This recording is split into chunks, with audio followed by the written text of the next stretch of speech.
Hernandez is present. Magandang umaga po, Engineer Bryce. Good morning po, Your Honor. Kumusta po kayo? Natulog naman po kayo ng maigi. May aircon naman po dun sa Senado, so nakatulog naman po ako. You're under detention in the Senate. Tama po ba? Yes po, dahil lang po sa pagsagot ko ng tama at totoo. Kaya po ako na-detain.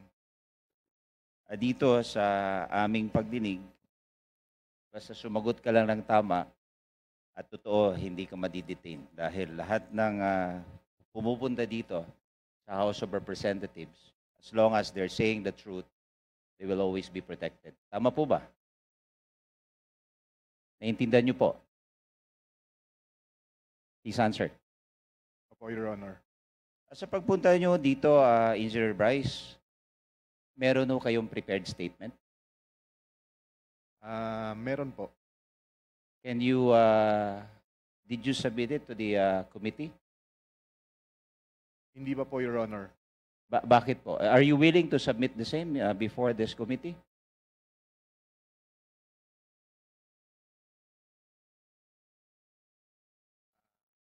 Can you please give me time, Your Honor, to prepare the statement? Mr. Chair, he's asking to confer with his counsel. Would he be allowed to confer with his counsel, Mr. Chair? Sorry, can you repeat the question? Humihingi po ng paintulot si Mr. Bryce kung pwede makausap niya yung kanyang mga abogado yata. Yes, you can confer with counsel.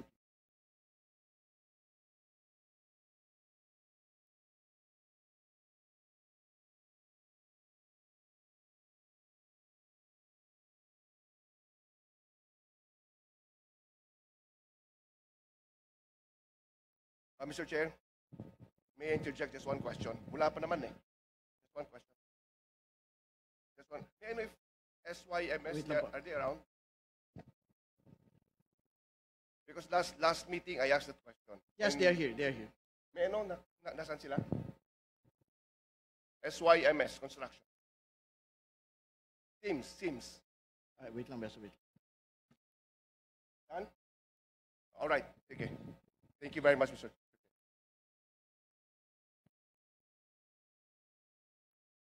Mr. Chair, I think Mr. or Engineer Bryce is requesting to be recognized, Mr. Chair. Engineer Bryce, you may proceed. Your Honor, meron po ako nakaprepare na written statement. Pero to submit it, sana mabigyan niyo po kami ng konting panahon pa po. When you say a written statement, ito yung handwritten, Yes, it is handwritten, Your Honor. hindi notaryado. Hindi po, pero pinirmahan ko po. So, sabihin, pinirmahan mo dahil ito sulat mo mismo. Tama? Yes, Your Honor. Sulat ko po mismo at pirma ko rin po. Okay. Parang ano to eh, parang holographic will. Sorry not directed to anyone. But, totoo naman, kumbaga, can be accepted in any courts of law dahil signed by a person, handwritten, and signed by him. Tama po ba, Profesora Luistro? Tama po ba? But please continue, Mr. Bryce. Kailan ho kayo pumasok sa District Engineering Office doon sa Bulacan? Nag-start po ako sa Bulacan First Engineering District noong 2012 po. 2012. At nung una kang pumasok, ano yung iyong kumbaga kasangkapan doon or position? Entry level po ng permanent position, isa po akong engineer 2 as inspector po. And ngayon, bago ka natanggal sa pwesto, ano yung inyong posisyon? Naging OIC district engineer po ako for 1.5 months po. So, 2012 ka pumasok at at present, you were OIC district engineer. Tama po ba? Yes po, bago po ako ma-relieve OIC district engineer po ako. Karaniwan ba yon na ganun kabilis ma-promote sa pwesto? Hindi po. Usually po, marami nga po nagre-retire as Engineer 2, Engineer 3 lang po. Paano ka na-promote ka agad bilang district engineer? Actually po, kung papayagan niyo po akong magkwento, Sige, you may go ahead, please. As long as totoo ang iyong kwento. Opo. 2012 until 2021, isa po akong ordinary engineer. Engineer 2 po. 2019, dumating po si dati kong boss, Engineer Alcantara, sa District Engineering Office as our district engineer. Nakita ko kung gaano siya ka-authoritative. Nakita ko kung ano yung gusto niya, ang gusto niya, which is yung sinusunod siya, ginagawa lahat ng gusto niya. So for me, masakit man tanggapin, kailangan kong sumipsip sa boss ko. So ginawa ko lahat ng sinabi niya, lahat ng gusto niya, sinunod ko. So in short, pinagkatiwalaan niya ako. Ako ang ipinromote niya ng 2021, ginawa niya akong, nirecommend niya ako as maging hepe ng construction section. And then 2022, ginawa niya rin po akong assistant district engineer. Although hindi po siya ang nag-a-approve, siya po ang nagre-recommend kung sino ang dapat na ma-promote. And then nung 2025 nga po, actually matagal na po siyang gustong i-promote eh. Ang tinatanggihan niya po ito kasi ayaw niya pong umalis ang Bulacan. So ang ginawa niya pong bargain dito is kung gagawin siyang assistant regional director, dapat ako ang district engineer para kontrolado niya pa rin po ang opisina. Your Honor. May nasabi ka na lahat sinunod mo and that was the consideration why you were promoted in that position. Tama po ba? Yes, Your Honor. Ano yung sinabing sometimes masakit sa kalooban mo pero sinusunod mo lahat ang kanyang inuutos? Sa opisina po, lahat ng iutos niya. Hindi po ako kumikilos na hindi niya alam at hindi niya iniuutos sa opisina. At sa labas po ng opisina, holidays, weekends, pag tinawag niya ako, pupunta ako. There's a time nga po na malapit na po ako sa bahay namin. Then tinawagan niya ako, pumunta ka dito sa Soler. Maglaro tayo. Hindi na po ako pumasok sa gate ng bahay namin, bumalik na po ako agad, sumunod na po ako sa kanya. At to add, Your Honor, September 7 is very special to me and my wife. Ito po yung nagkakilala kami. So dapat, yun yung kasal namin. Kaso, natapat po na birthday niya. So, pinabago niya yung date ng kasal namin. Pinagawa niyang i-move mo na ibang araw kasi hindi pwedeng wala ka sa birthday ko. So, ganun ka-personal. Nag-away pa kami mag-asawa. Well, nakausap ko naman siya para mag-move kami ng date para sa boss ko. What you're saying before this committee is ganun ka ka-close sa kanya. Kumbaga, sanggang dikit. Opo. And nasabi mo kanina na mapopromote sana siya bilang Assistant Regional Director sa Bulacan. Eh, bakit ayaw niya? Sabi mo, parang ayaw niya ma-promote at gusto niyo pa rin ma-retain as DE.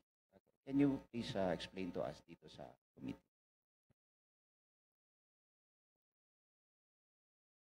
Kasi ito na po, lagi niya pong sinasabi sa amin, hindi naman po sa akin lang.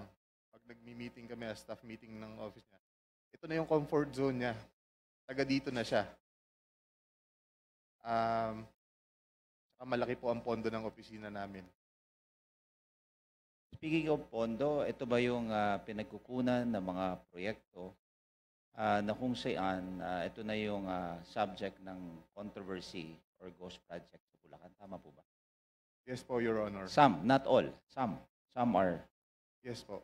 Tama po. Kahapon, dedirektahin na kita dahil ikaw ang itinuro ni Sally Santos ng SIMS na kung saan yung mga kahon, ang laman na ay pera, kayo i-deliver. Tama po ba?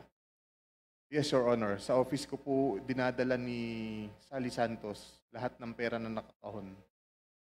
When you say sa office mo, dinadala lahat yung pera.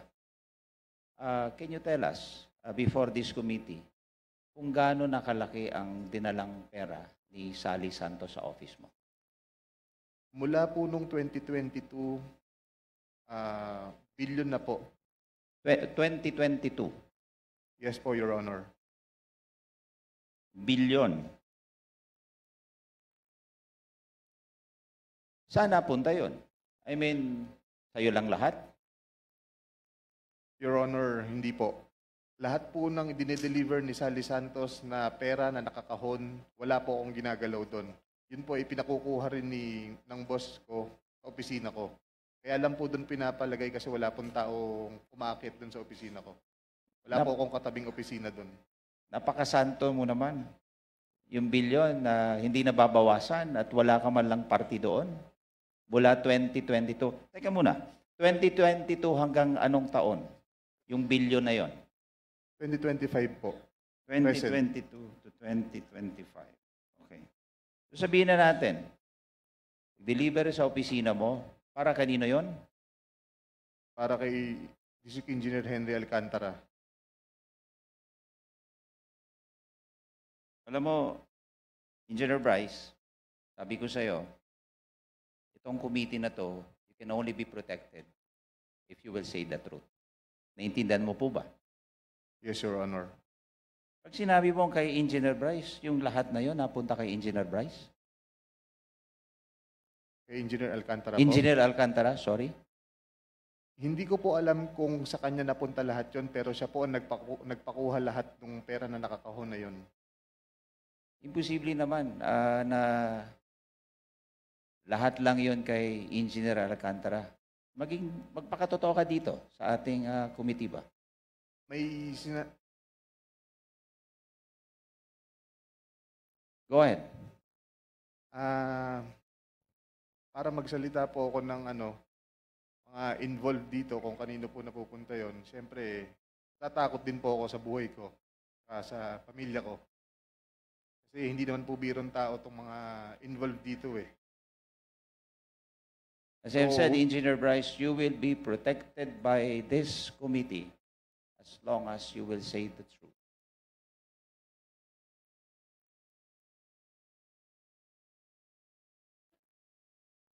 Pwede po bang huwag nyo na ako ibalik sa Senate, Your Honor? Kasi may mga involved pong senador dito. At hindi ko po alam ang magiging kapalaran ko pag binalik niyo ako doon. Magsalita ka muna. And this committee will assure you that you will be protected. Your Honor, parang mas kailangan ko po muna ng assurance niyo bago ako magsalita. Can I have a 1-minute recess, Mr. Chair? Meeting suspended.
Meeting resumed.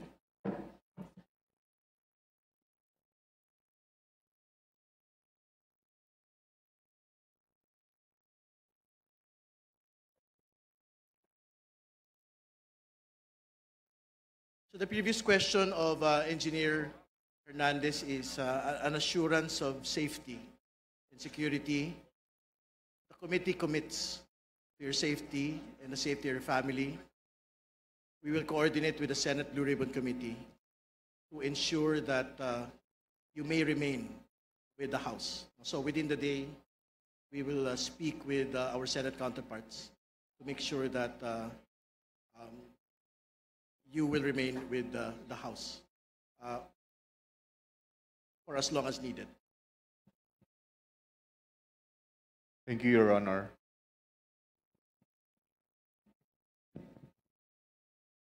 Congressman Adyong is recognized, please. Thank you. Thank you, Mr. Chair. Mr. Chair, I'd just like to take off from the line of questioning of Congressman Garbin. Engineer Bryce, binigyan ka namin ng oras. You requested for a few minutes para to confer with your lawyers. Are you ready now to answer the question? Sabi mo kanina may mga involved na mga senador. Tama po ba? Pagkarinig ko. Yes po, Your Honor.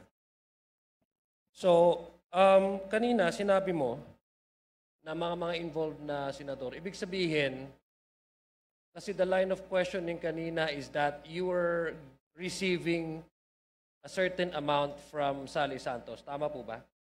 Yes, Your Honor. At binibigay niya ito sa iyo sa inyong opisina. Tama po ba? Yes, Your Honor. In fact, there's one incident that was mentioned by Sally Santos in the Senate na 245 million yung isang natatandaan niya na ibigay niya sa iyo. Tama po ba? Yes, Your Honor. Itong 245, just a portion of that, because according to you, from 2022 up to 2025, your estimate is that it's over 1 billion na yung natanggap mo. Tama po ba? Yes, Your Honor, approximately. Okay, sige. So binibigay mo to kay Engineer Alcantara. Tama po? Hindi ko po binibigay, kinukuha niya po sa Kinukuha, opisina ko. sorry. Kinukuha ni Alcantara. Nakabox nga po, sabi niyo nga po, di ba? Yes, Your Honor. Okay, pag sinabi mong may involved, ibig sabihin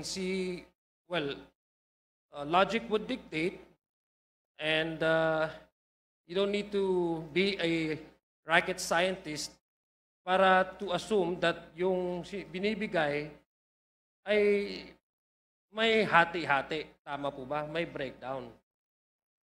Yes po, Your Honor. Sinasabi niya po, kinukuha na yung commitment. Commitment na ano ibig sabihin commitment? Yung kaninong hatian yon? Kung ako po mag-i-interpret, commitment po para kay Senator. Okay. May we know sino yung mga sinasabi mong mga kumukuha or may commitment sa mga senador? Kasi you mentioned this earlier before we grant you the request of having a recess, suspended. May we know who are these sinasabi mong may mga involved na mga senador? Okay lang po bang basahin ko, Your Honor, kung ano lang po yung naisulat ko? Pero pinapangako ko naman po sa inyo na ang full details ito maibibigay ko po sa written statement namin ng mga abogado ko. Mr. Chair, our guest is requesting that he be allowed to read. Ito ba yung salaysay mo na pinirmahan mo? Tama po ba? Ito ba yung tinatanong sa iyo kanina ni Congressman Garbin? Yes po, sinulat po at pinirmahan ko rin po. Okay. Mr. Chair, may we request that he be allowed to read his salaysay, his statement? Engineer Hernandez, please proceed. Thank you.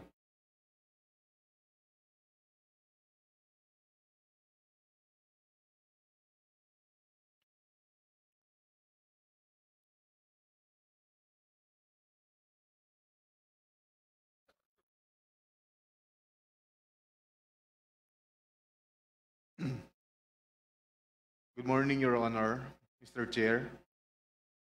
Ako po si Bryce Erickson Hernandez, dating Assistant District Engineer ng Bulacan 1st District Engineering Office. Ako po ay na-contempt kahapon sa Senate Blue Ribbon Committee. Habang ako po ay nakadetain, nakapag-isip po ako at nagdesisyon na maglabas ng ilang nalalaman ko sa flood control project base po sa aking natatandaan sa ngayon. Tama po si Senator Lacson na ang mga engineers ng DPWH ay tila naging legman o bagman na lang. Kung tatanungin niyo po ako kung sino o kanino kami naging bagman, sasagutin ko na po ngayon.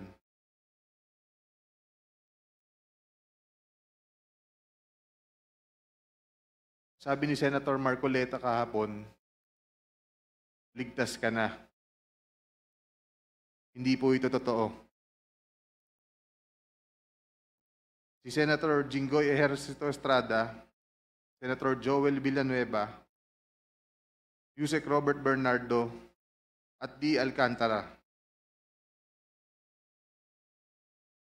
Si Senator Jinggoy po ay nagbaba ng 355 million ngayong 2025 sa mga ilang projects sa Bulacan.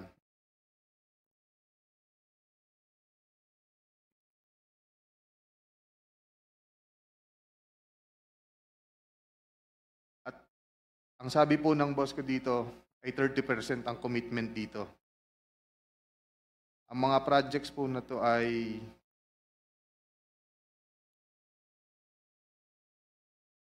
construction of flood mitigating structure with pumping station and floodgate phase 3 sa Hagonoy, Bulacan. Flood control mitigating structure with pumping station and floodgate sa Malolos, Bulacan. Hindi ko na po babasahin lahat to. Isasama ko po to sa aking written statement. No, mahalaga pong basahin yung buong listahan ng mga proyekto. These are the line items that everyone has been talking about, so I think the nation deserves to know which particular line items that are in the GAA that are being implemented for these particular personalities. Mr. Chair, may I also request that he be directed to read the entirety of his salaysay? Yes. And not to select a portion of his salaysay. Para Yes, po he will. klaro. I think he will be required to read the entire, but we need the specific line item in the General Appropriations Act to be able to tie these particular projects to political personalities, not just DPWH engineers, not just contractors. Please proceed. Mr. Chair, may I also ask that the amounts also be read? Yes, I think if it's important that the public will also know the yes, amounts. if it is available, Engineer Hernandez, please mention the amount as well. Mr. Chair, saglit na interjection lang. After the statement of Sir Bryce, may we have the copy of his statement para po makapagtanong din yung mga members based on his